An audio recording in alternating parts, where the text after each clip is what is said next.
Hello, hello, ma'am पुरा बुझिलेंगे मैं खुरमजरी ma'am नसीसे नसीगी blog से दी कांगी ब्लॉग दुम ओइद्रोबनेबको मैम ऐसे रेडी ओइना लोइरे कांग से मनिंग लोंदेगी पुथरक्तोइनी हायना हायबको मनिंग लोंदेगी चिंगा खरे अदो पुखलक्तोइनेबा अखोय मथक अखोय सोज हाइतको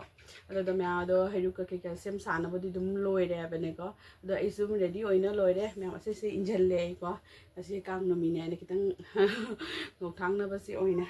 तो मैं लाइट की मंगा से जाम पुजलपना फजना क्या तौद्रे अदोदनी मैम दुम मथक मुतंग जेंगलके इचना मैम से दुम शेयर तौरके नसीगी कांगी ब्लॉग से कमाय कमाय तौये दगा अदो मैं हुजी से इसे दुम लाइगे हेरुक तो पन हाय सेमबदो अदो सुमी चना चिंदा दुम जेंगलके अदुगेसु थोकनबसु दुम तौरनी ममासु लोइरे अदो मैम मिनसिको मखाताना लाइगे हेरुक्ति सिगा लेरे अखोय मपुम मपुम ओइना क्या तौरे सेमद्रेबनेको असिगना लपोय लेरे अदगेगिदी कनो करी हाय किहोम अदगेगिदी से जुंगी अपान हिनोसु हापे अदगेदी अलेबसु हापेबको सुमाइना असिसे तौरे सुमाइना लाई हेरुक्सो ओरे असिगना लैगा अदे जगबदुद सिबिने बेगिको करी हाय फौगी कनो से परेंग से सिसु हापे दोकिनागा अदगी सिसना होरेन अदुम आरटी की तौनबगिने सेमे लेपाक तो लेबोखम से सेमबदा तो सुमाइना क्या तौरे अदो मैम दुम जेंगलके का मैम कांग लाकपा होरे सिगा अममांगदा कांग लाए अदो सिगा को हेडुक से पुथोकना दुम थम्मे आहान बेगी ओइना अदो मैम दा दुम जेंगलके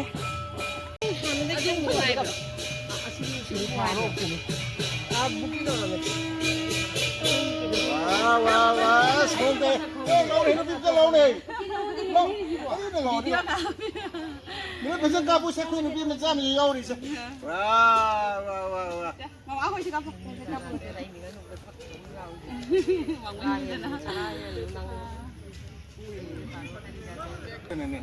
सुने ने पिछले के खनरी मन गाय नहीं होती है मैं तुम मैम जेंगमिनसी अरे मैं साफाई कीजिए जी कांगलाई अखोय बायरगा लाए ने मासे चिंगना मचा कोई दे मचा नकलै हां जनबाय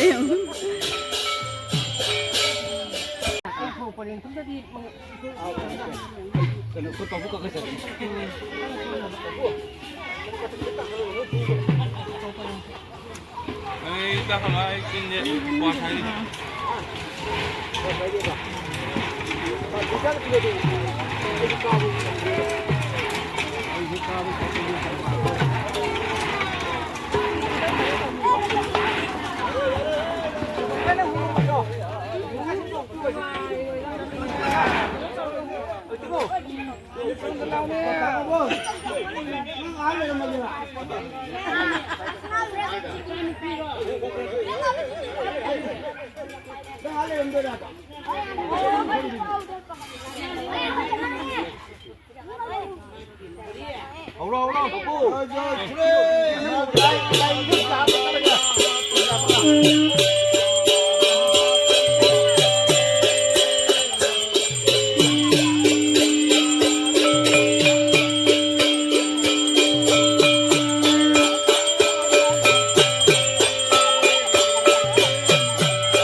Ahaba kang chingi. Jom mai on throng ne ima ikai ba. My friend ngata le siga. Kina hum se kang ching ma tok le ko pun hom na chat ko. Jam ke ton. Tok la na kang ching ma chali ho je ba.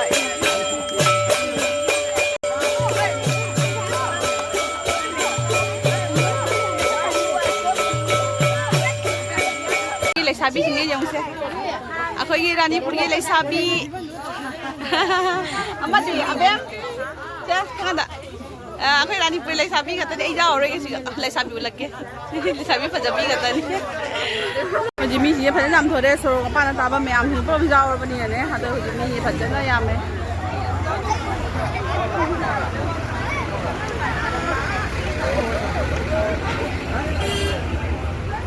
La मैं ऐसे को जुमदा लाए से Kong चिंगुरा हलागा आंगांग नि थाना में जुमदा को अखोय चतो नोदा लाए को पी से चतो नोदा लाए अदो दो हुजिक से को मादक तो मु चतना बा तौ दोइनी एबा को अदो मादक तो मु खेची जाबा चलोगे तो आंगांग से नो पी से को होंदो ओय ना हो बंगा तो तुम से ले ने सलनी है मादक तो मु चपदा अदो मैं आम जेक मिनसी मैं आगे हुजी मादक तो लाए अदुदगी चलकासे कोरवाई थाना मले मपान मचा ये कना आटी दौरी इजन पाजे पर लाई बजे बजे जदा हाले हम हुजी खेची जेंदा हौरे असी से अखोई के थंबाल मनादे तो थेने थंबाल मनादे खेची जेंदा हौरे थंबाल मना से अखोई साइज के हम सादे ने अदुदगी थंबाल मनादो इने खेची जेंदा हौरे मुझे मी फजना जिले मी हदाव